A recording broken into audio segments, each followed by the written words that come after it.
Assalamualaikum warahmatullahi wabarakatuh. Alhamdulillahi rabbil alamin.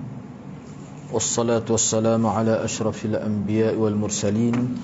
Nahmaduhu wa nasta'inuhu wa nastaghfiruh. Wa na'udzu billahi min shururi anfusina wa min sayyiati a'malina. Man yahdihillahu fala mudilla lahu wa man yudlil fala hadiya lahu. Rabbi shrah li sadri wa yassir li amri wahlul 'uqdatam min lisani yafqahu qawli. Amma ba'd. Alhamdulillah, bersyukur kepada Allah Subhanahu wa taala kerana dapat bersama pada malam ini. Insya-Allah pada malam ini saya akan sambung perbincangan kitab Sunan An-Nasa'i rahimahullah pada bab yang ketujuh di bawah Kitabul Qiblah, muka surat 12 ni. Kita berhenti setakat tu. Jadi pada malam ni saya akan sambung bab yang ketujuh. Zikru ma yaqta'us salah wa ma la yaqta' idza lam yakun baina yaday al-musalli sutrah.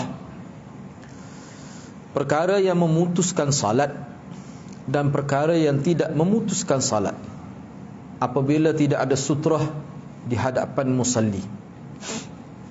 Jadi dalam bab yang ketujuh ni perbincangan secara khususlah, di mana Imam Nasa'i telah mengemukakan 6 hadis di bawah bab ini. Dalam perbincangan sebelum ni kita jumpa beberapa hadis yang menyebutkan jika seseorang itu salat dalam keadaan tidak ada sutrah, kemudian ada mana kita kata orang ataupun binatang lah yang melintasi di hadapan musalli itu, Nabi SAW sebut sesuatu yang lalu itu akan memutuskan salat. Jadi dalam perbincangan ini apa maksud itu?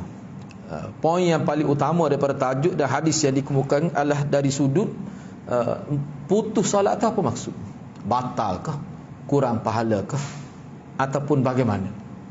Baik, hadis yang pertama iaitu hadis yang ke-750.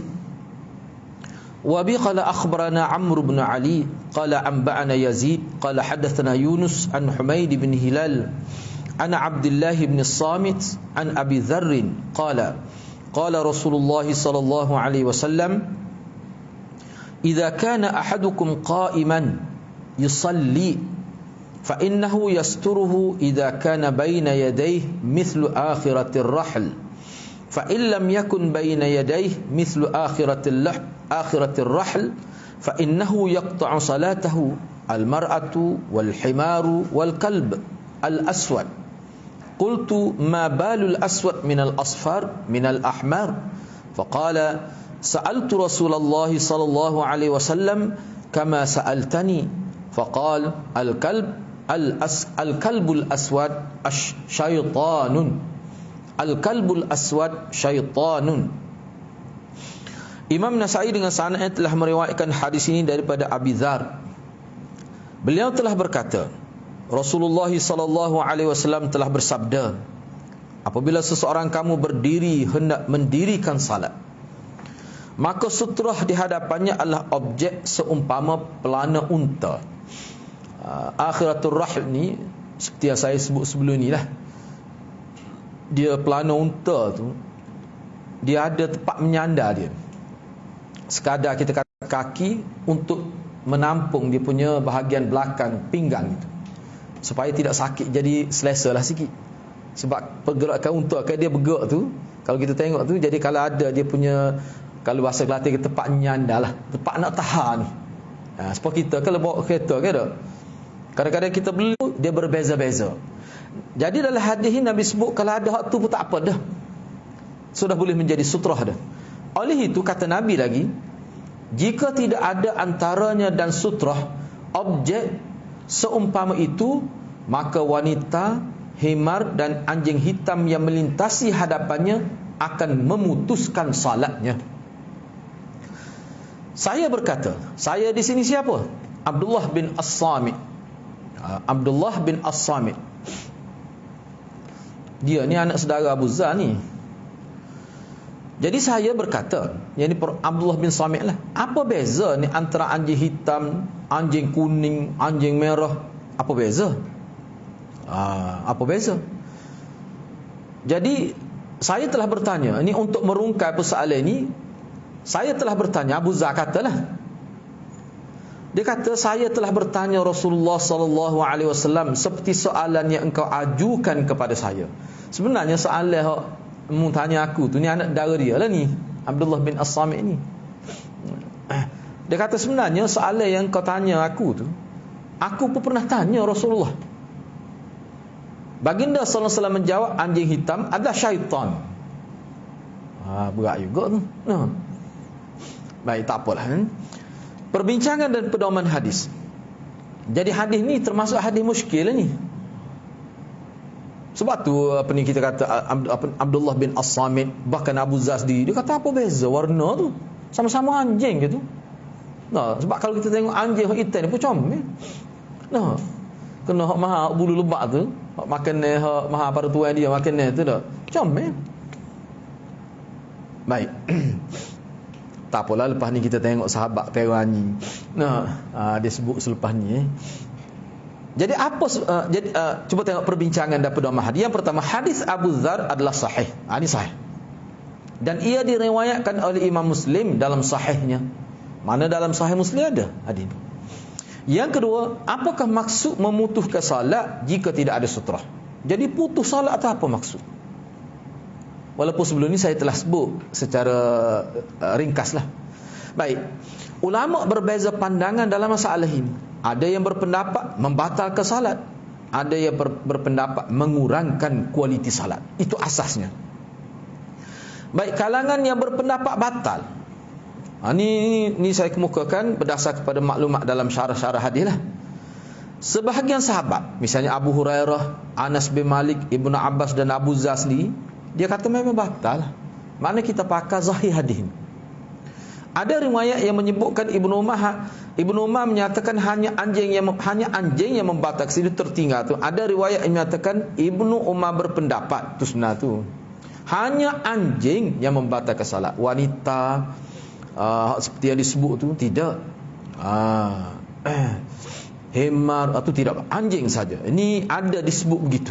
Riwayat daripada Ibnu Umar. Manakala Al-Hakam pula berpendapat yang membatalkan salat hanya himar. Dan sebenarnya hadis yang berkaitan ini sangat banyak. Lebih 10 hadis. Cuma saya tidak kemuka sebab hadis tu dia bincang setiap satu tu. Kalau kita nak bincang tu boleh panjang sangatlah. Cuma di sini saya buat kesimpulan. Kalangan tabi'in, misalnya Hasan Basri, Abul Ahwas, dan dari kalangan Imam Mazhab, Imam Ahmad, ini berdasarkan kepada kenyataan Ibnu Jazm Al-Zahiri. Jadi mereka ni kata batal juga. Tu. Imam At-Tirmizi menyebutkan Imam Ahmad mengkhususkan batal dengan anjing, dan beliau bertawakuf dengan himar dan perempuan. Jadi Imam Ahmad kalau mengikut Imam Tirmizi, Imam Ahmad kata batalnya anjingnya. Manakala anjing lalu dalam keadaan tidak ada sutrah, terbatal. Tapi kalau himar dan perempuan, kata Imam Tirmizi, dia kata Imam Ahmad tidak buat keputusan, dia diam begitu saja. Tawakuf ni maknanya dia tidak bagi pendapat dia. Ibnu Daqiqil Id menyebutkan bahawa Al-Asram dengan pasti menyatakan Imam Ahmad berpendapat perempuan dan himar tidak membatalkan solat. Mana lagi jelaslah kenyataan Imam Tirmizi. Tadi Imam Tirmizi kata tawakuf. Ibnu Al-Asram kata dengan jazam, dengan sirah jazam. Mana Imam Ahmad kata tak batal. Kalau perempuan, sebenarnya hak tak batal ni banyak riwayat. Isteri Nabi sendiri cerita, dia ada di hadapan Rasulullah, dia lalu, dia tidur, tidak jadi masalah. Itu yang ada punca khilaf tu. Sebab itulah saya tegaskan berkali-kali sebelum ni, kalau kita perhatikan khilaf yang berlaku di kalangan sahabat, di kalangan ulama, dia ada dalil dia. Sebab dalil itulah. Itu satu.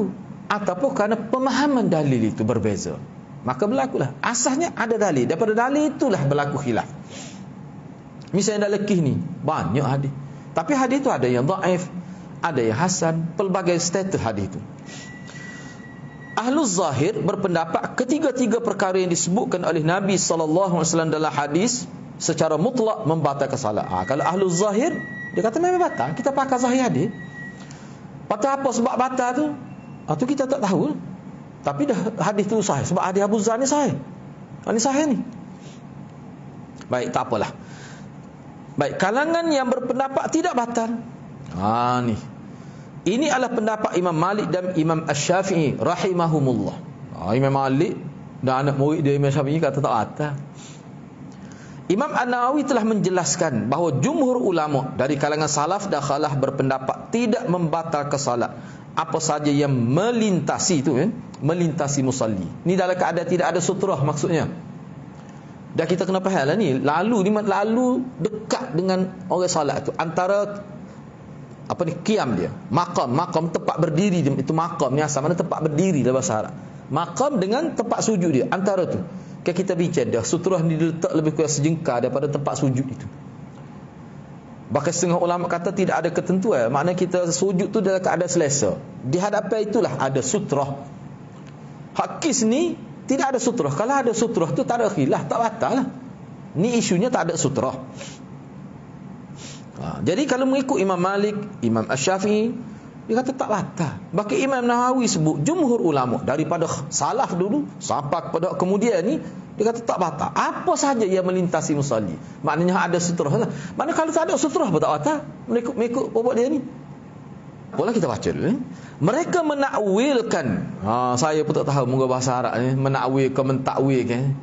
Kukuk mana pun maknanya dia tidak faham secara zahir. Dia menakwilkan atau mentakwilkan hadis Abu Zar ni, hadis pertama di bawah bab ini, dengan maksud mengurangkan kualiti salat. Kerana musalli telah terganggu dan hilang khusyuk dengan sebab perkara-perkara yang disebut oleh Nabi yang melintasi dia ketika dia salat itulah. Inilah pendapat jumhurnya. Bahkan ulama sebut, ni termasuk jumhur je, tak ada sutrah pun tak batal. Jadi orang Nabi sebut ni sebenarnya adalah untuk beri peringatan tegas. Orang semaya ni sama ada awak yang tidak semaya nak lalu, ataupun awak yang dah semaya kena ada usaha supaya orang tidak lalu. Kalau lalu pun dia tidak mengganggu. Tidak mengganggu ni maksudnya tidak maksimal gangguan. Banyak bila kita letak sutrah, dia sebenarnya dia lebih mengarah pandangan mata kita. Itu maksudnya. Kalau semaya seorang tak ada siapa-siapa pun koyak kuat lagi. Maksud koyak lah. Kalau tidak faham molek, tidak dilatih dengan baik. Sebab itu salat ni dia bukan semata-mata salat itu sendiri yang menyebabkan khusyuk, tapi dia berkait dengan kehidupan sebelum salat juga. Itu panjang dibincang oleh ulama tu. Tapi kok mana ini satu usaha termasuk dalam syariat. Sebab tu setengah ulama kata ni Tuhan nak bagi pahala kita. Letak sutrah jadi boleh pahala besar. Sunnah. Ada juga yang kata begitu. Tengok Tuhan nak bagi pahala, mudah letak botol, letak pecah piah, apa tak ada. Tak saya kepiah. Tak ada sutrah, pecah piah letak depan. Boleh sunat, boleh pahala. Tuhan nak bagi pahala. Ada yang kata begitu. Sebab dia kira gini, kok mana tu logik jadi batal tu, kok mana? Mana boleh dengan sebab perbuatan dia kita jadi batal? Sebab tu dia kata, sebab tu ulama sebut, sini saya tidak bincang semualah. Iyalah untuk tidak jadi batal awak kena letak sutrah lah. Jadi bila awak tidak letak sutrah orang lalu, hima kau binatang kau, maka jadi batal. Ulama zahiri kata Tuhan tentu gitu nak awak. Bila Nabi sebut mana Tuhan yang tentukanlah, itu maksud dia nya. Hak ni orang panggil ulama zahiri. Zahir, dia pakai zahir. Terus caralah. Banyak cara kita tak tahu sebab dalam agama ni. Sebab hadis ni sahih ni, bukan sah. Ada yang kata kalau hak tu kan senang tak akib kepala kita. Tak perlu mikir banyak. Tetapi ulama ni dia tidak begitu. Mana dia lihat gapo dia fiqh daripada hadis ni. Hak Nabi nak sebenarnya apa dia objektif dia. Naknya adalah kena pakat-pakat jaga semaya ni. Kita sendiri semaya dia orang lain kena saling membantu untuk menimbulkan kualiti salat. Nak meraih kualiti salat. Itu maksud hak tu sebenarnya. Dia panggil fiqh daripada hadis. Ataupun lain disebut kita tahu maqasid dia tu. Hak itulah sebenarnya. Sebab tu jumhur ulama kata dia jadi hilang khusyuk. Kalau kita lihat kepada pandangan jumhur ni, sesuatu yang boleh menyebabkan hilang khusyuk, kalau kita tak jaga, termasuk juga ni. Tak nanti kau sutrah. Duduk semaya, TV tak tutup. Masa tu berita jam 8 dah. Dia kata semaya, bila-bila semaya dapat maklumat dia kata. Lepas tu nak boleh kualiti semaya macam mana? Itu. Jadi apa saja yang boleh menyebabkan hilang kualiti termasuk dalam maqasid ini. Ini salah satu. Ada yang kata begitu. Baik. Allamah Asy-Syaukani berkata, ini saya ringkaskan, perbincangannya panjang lagi sebenarnya. Ini saya ambil petik-petik saja. Allamah Asy-Syaukani berkata, ada diriwayatkan pandangan Imam At-Tahawi dan Ibnu Abdul Bar bahawa hadis Abu Zar telah berlaku nasakh. Oh, dia kata hadis Abu Zar ni terbatal dah. Kok kata batal ni terbatal dah. Mereka berdalil, walaupun hadis Ibnu Abbas radhiyallahu an, hadis yang menunjukkan batal berlaku pada tahun ke-10 iaitu pada Haji Wida, namun riwayat Aisyah dia begini, sebab riwayat daripada Abi Dzar ni satu hal, riwayat Ibnu Abbas ada satu lagi yang sahih juga. Dia menunjukkan batal. Cumanya ulasan daripada Syaukani dia fokus kepada dalil dianya, mereka berdalil walaupun memang disebut hadis Abu Dzar tu memang nasah lah. Baik, tak apalah. Mereka berdalil. Walaupun hadis Ibnu Abbas ni hadis Ibnu Abbas ni hadis yang lebih terkini lah, yang menyebut kata batal. Kalau hadis Abu Dzar ni hadis yang awal lagi. Baik. Selain daripada hadis Abu Dzar ni hadis Ibnu Abbas ni yang mana kira-kira berlaku pada tahun ke-10 lah. Baik, cuba kita tengok.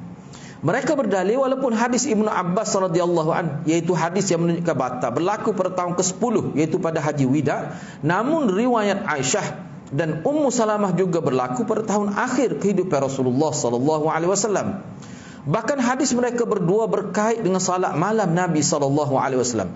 Kalau ada maklumat yang lebih terkini, itu tersilap, tertinggal artu, lebih terkini yang berbeza dengan kenyataan yang mereka keluarkan, maka pasti mereka akan tahu, kerana yang mereka riwayatkan adalah berkait dengan amalan salat sunat tahajud yang dilakukan oleh baginda sallallahu alaihi wasallam sampai ke akhir hayatnya. Maksudnya begini, dalam riwayat Aisyah dan riwayat Ummu Salamah ni, mana dia sebut Nabi solat tu dia duduk depan, dia tidur di hadapan Nabi. Aisyah pun begitu, Ummu Salamah, Nabi semaya tu. Betul lah, memang semaya sunat lah. Memanglah kita nak bincang ni, kita bincang ni bukan isu fardu, bukan isu sunat, isu salat. Tidur tu, enggak tidur di rumah ni, kita kata dari segi logik lah, walaupun tidak sebut ni mengikut pandangan ulama, maknanya dari segi pemakaian tu tidaklah menutup aurat. Sebab apa? Sebab di rumah. Bukan kata pakai aurat apa ni, kita menutup aurat yang lengkap sebab di rumah. Tidur pula tu dalam bilik Rasulullah semaya. Maknanya depan dia tu, kan kita bincang, dia ada kaki, dia angkat kaki isteri dia kan. Nah, Aisyah sendiri, lepas tu isteri. Jadi